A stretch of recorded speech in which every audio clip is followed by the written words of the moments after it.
So in this question, we have to find the correct order of increasing field strength of ligands to form coordination compounds.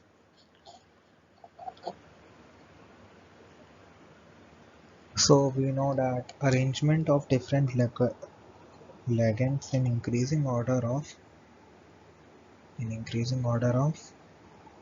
field strength is called spectrochemical series. So if you remember spectrochemical series, this question is nothing.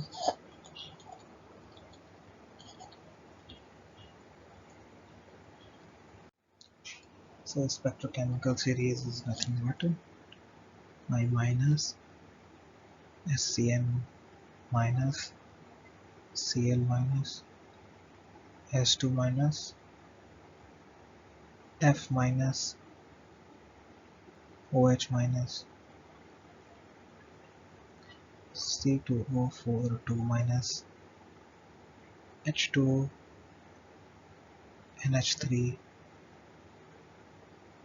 Cn and CO.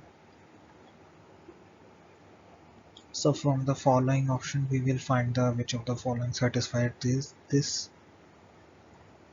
So here Sn minus F minus C2O4 minus and Cn minus. So this option satisfies this series. So the correct option will be option third. So correct option is option third, which is nothing but a fact from spectrochemical series, which I have drawn on the